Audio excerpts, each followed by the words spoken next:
안녕하세요. 네, 명의업 한국사의 조경철입니다. 오늘은 우리나라 구석기에 대해서 말씀을 드리겠습니다.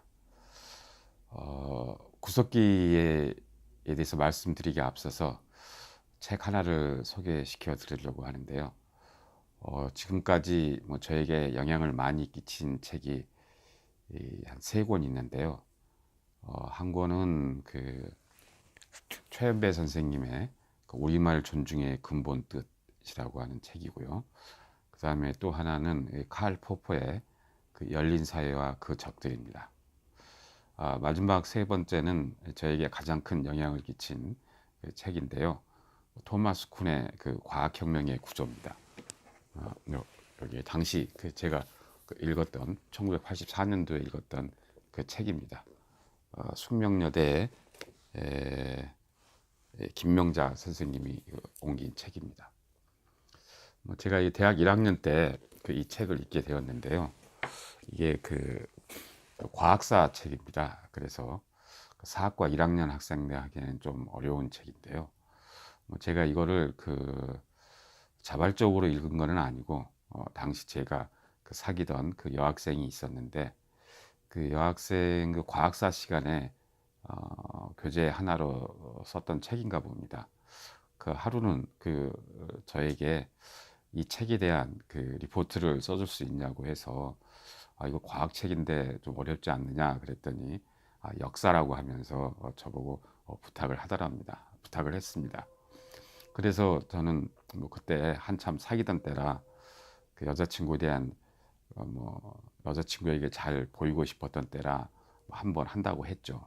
그런데 읽어보셨 분도 계셨겠지만 사실 좀 내용이 어렵고 당시 번역본도 좀 어렵습니다.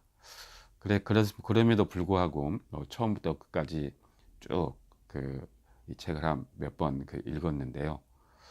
제가 그 이후 석사 박사과정 우스갯소리입니다만 여러 리포트를 썼는데 처음부터 끝까지 완벽하게 읽고 썼던 리포트는 이게 처음이자 마지막 책이지 않았나 그렇게 생각하는데요. 30년도 더 된 책이라 책의 내용에 대해서는 이렇게 자세하게 기억나지는 않지만 몇 가지 또렷이 기억나는 게 있습니다. 이 책에서 주장하는 거는 여러분 잘 아시는 패러다임인데요. 패러다임의 전환, 이런 말 많이 쓰지 않습니까? 이 패러다임이라는 말을 학문적으로 정립하고 널리 알려지게 된 계기가 됐던 책이 이 과학혁명의 이 구조라고 하는 책입니다. 이 책에서 말하는 것을 크게 두 가지로 말씀드리자면, 첫째는 과학혁명, 과학의 발전, 학문의 발전은 지식의 축적에 의해서 이루어지지 않는다. 저는 그런 식으로 이해를 했습니다. 좀 놀랐죠. 고등학교 때까지 열심히 공부하고 대학교 들어오면은 지식을 하나하나 축적해 가면은 제 나름대로의 성과를 이룰 수 있지 않을까 그렇게 생각을 했는데 지식의 축적에 의해서 과학혁명은 일어나지 않는다 그렇게 하니까 좀 놀랬죠. 두 번째는 어떻게 이해했냐면 두 번째는 과학혁명의 발전은 학문의 발전은 전공 내에서 이루어지지 않는다 이렇게 저는 이해했습니다. 이것도 저는 놀랬죠.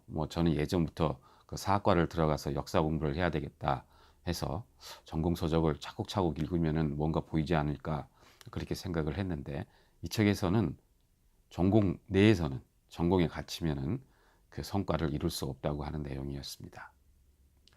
이 두 가지 내용은 고등학교를 졸업한 저에게 큰 감동과 충격을 주었는데요. 그때 이거 감동은 제가 학문을 할 때나 사람을 만날 때나 어떤 틀에 갇혀 있지 않고 제가 배운 것에 갇혀 있지 않고 항상 새로운 것을 생각해내는 그러한 계기를 마련해 줬던 책입니다. 이 과학혁명의 구조라는 책에서는 우리 현재 하고 있는 학문을 일반 사람들이 하고 있는 학문을 어떻게 규정했냐면은 퍼즐 맞추기라고 했습니다. 퍼즐. 여러분 아시죠? 퍼즐을 이렇게 흐트러 놓고 차곡차곡 맞춰가는 거 있지 않습니까? 뭐 누구는 뭐 5분 만에 맞추고 뭐 누구는 뭐 1분 만에 맞추고 뭐 서로서로 자기가 빨리 맞췄다고 자랑을 하는데요. 뭐 늦게 맞추든 빨리 맞추든 결과는 똑같죠. 그거는 아무 의미가 없다고 하는 겁니다. 토마스 쿤은 그 퍼즐 맞추기가 아니라 판 그 자체를 바꿔야 한다고 했습니다. 패러다임 그 자체를 바꿔야 된다고 했죠. 그래서 저는 이제 아까 말씀드린 대로 뭐 저에게 큰 그 충격을 줬던 책이고 저의 그뭐 인생의 뭐 앞길을 제시했던 책이기도 합니다. 그리고 그 책을 선물했던 그 여학생과는 7, 8년 동안 계속 사귀면서 결혼하고 뭐 세 자녀를 두었으니 뭐 제 학문의 방향만 결정했던 책이 아니고 제 인생의 방향까지 결정한 결정적인 책이었던 거죠. 이 과학혁명의 구조가. 근데 저는 이 과학혁명의 구조에서 말하는 학문의 발전은 과학혁명의 발전은 지식의 축적에 의해서 이루어지지 않는다. 전공 내에서 이루어지지 않는다. 퍼즐 판을 바꿔야 된다. 이거는 책 속에서만 하는 얘기인 줄 알았습니다. 그런데 이게 제가 공부를 하면서 이게 책 속에 있는 것이 아니라 우리 옆에서 지금 현재 이루어지고 있는 상황을 반영하는 거라고 느끼게 됐습니다. 혹시 여러분 우리나라 구석기 유적하면 뭐가 떠오르시나요? 뭐가 떠오르시나요? 연천 종국리 혹시 아시나요? 한탄강에 있는 연천 종국리 박물관도 크고 좋습니다. 연천 종국리 말고 혹시 공주 석장리라고 들어보셨나요? 공주 석장리. 연천 종국리만큼은 잘 알려지지 않았지만 뭐 교과서나 구석기 관련 책에 꼭 언급되는 곳이 이 공주 석장리 이 유적입니다. 이 공주 석장리 유적은 우리나라의 최초의 구석기 유적 발견지입니다. 우리나라 구석기 유적하면은 당연히 교과서에 우리나라는 구석기부터 시작한다 그렇게 알려지고 있지만요. 뭐 제가 태어나기 전에는 우리나라에 구석기 시대가 없다는 것이 정설이었습니다. 신석기 시대부터 뭐 시작한다는 거겠죠. 우리는 당연하게 알고 있지만요. 그럼 과연 이 구석기 시대는 어떻게 만들어졌을까요? 당시 우리 학자들은 구석기 시대가 없다고 알고 있고 뭐 그렇게 생각을 하고 있었습니다. 그때 그 미국의 그 대학원생이자 학자인 그 앨버트 모어와 엘 샘플이라고 하는 그 부부 학자가 한 뒤늦은 나이에 공부의 뜻을 두고 한 30대 후반 40대인가요?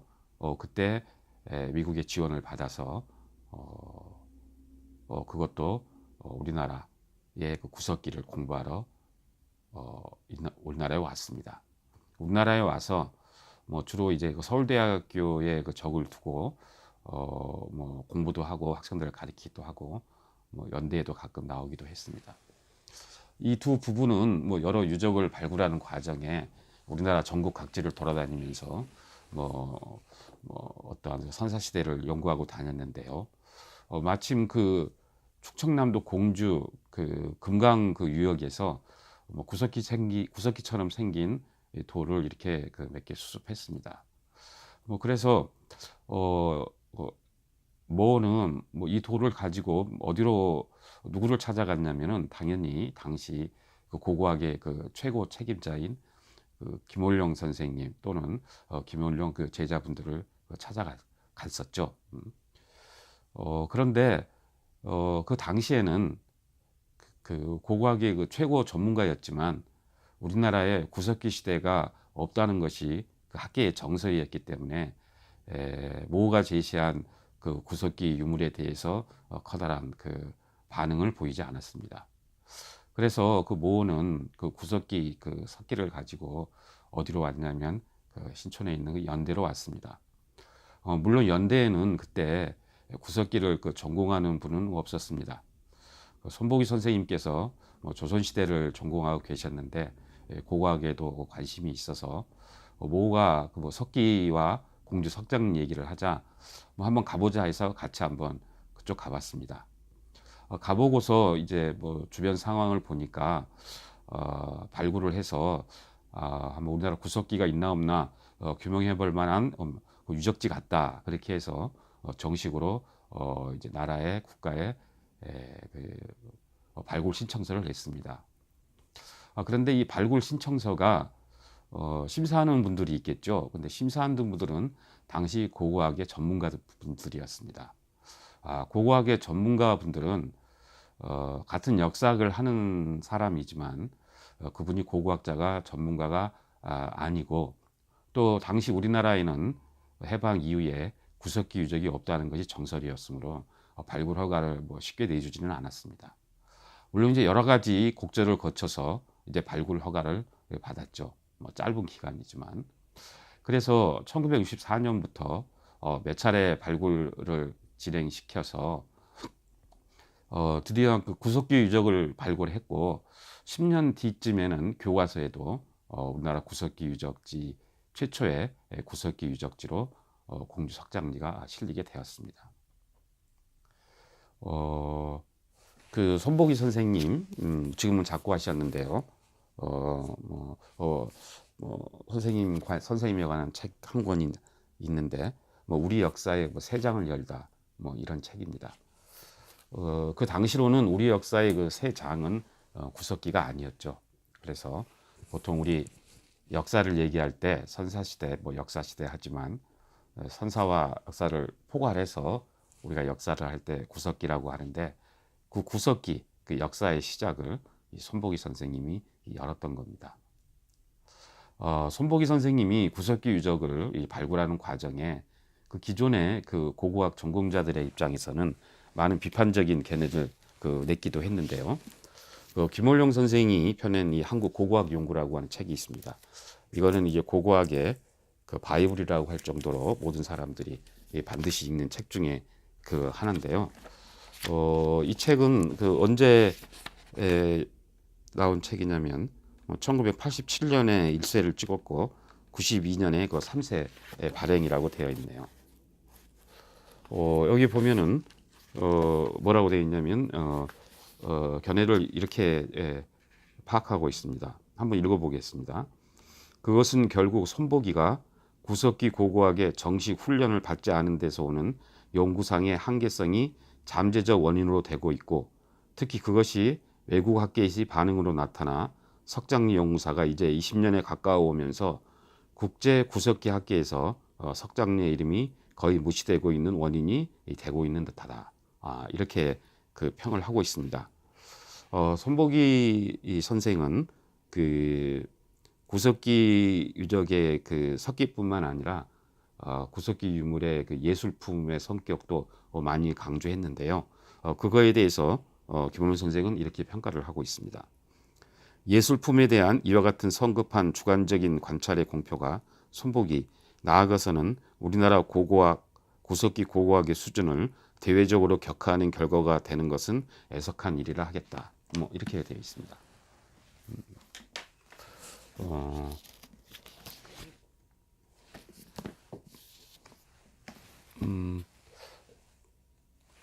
물론 그 학문은 그 분야에 정통한 그 전공학자가 해야 된다고 뭐 저는 생각합니다. 그러나 그 전공학자가 모든 것을 다 해결할 수는 없겠죠. 비근한 예로 공주 석장리 유적은 나중에 구석기 유적으로 판명이 됐습니다. 맨 처음에 구석기 유적의 가능성을 제시했을 때 당시 고고학의 최고 그 권위자는 기존의 그 틀에 갇혀서 우리나라에 구석기가 있다는 가능성까지 닫아둔 거죠. 그리고 그 자기가 최고 권위자이기 때문에 자기에 의해서 만약에 구석기 유적이 발견돼야지, 비아마추어에 의해서 고고학 유적이 발견되는 것에 대해서는 뭐 그렇게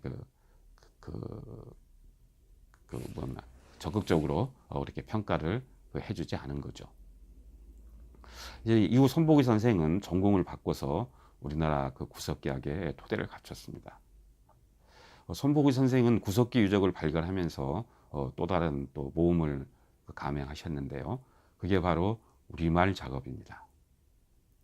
당시 구석기의 권위자들은 구석기학은 세계의 학문이라고 하면서 우리나라 말로 번역해서 하는 것보다는 전 세계적인 구석기 언어인 뭐 영어라든가 러시아라든가 불어라든가 이런 용어를 사용해야 그 구석기의 그 본래의 뜻하는 바를 알 수 있다고 생각을 했던 거죠.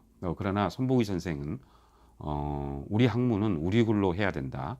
그 다음에 그 학문은 쉬운 언어로 해야 된다. 한국말로 해야 된다. 그런 취지를 가지고 우리말 작업을 시작했습니다. 뭐 예를 들어서 여기 보시면은요, 여기 아닌가요?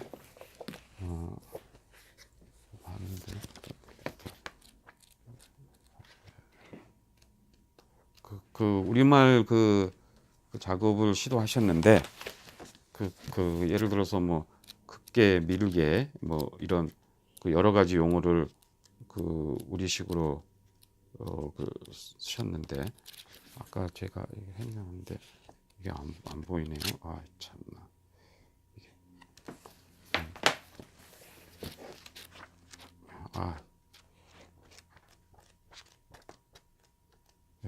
그래서 죄송합니다. 그래서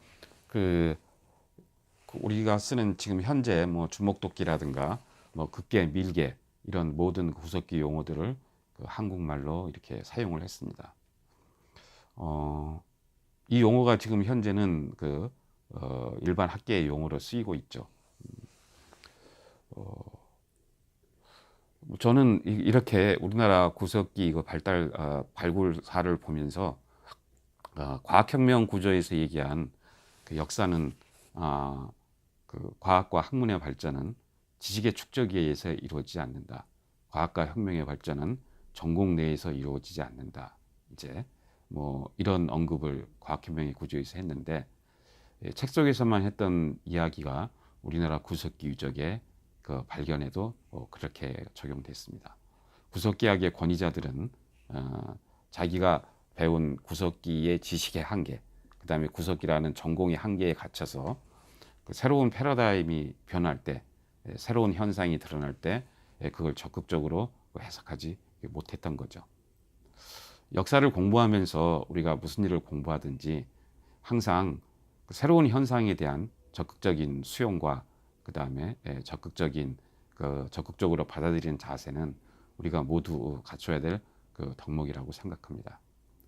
저도 뭐 이런 영향을 받아서 그런지는 모르지만 기존 학계의 여러 가지 패러다임에 갇혀 있는 문제를 새로운 판을 짠다는 취지에서 저는 여러 가지로 해석을 하려고 노력했습니다. 물론 그 해석이 다 맞지는 않겠지만 그러한 해석이 기존의 학문적 논의를 보다 더 한 단계 높이는 그러한 계기가 될 거라고 생각을 합니다. 예, 고맙습니다.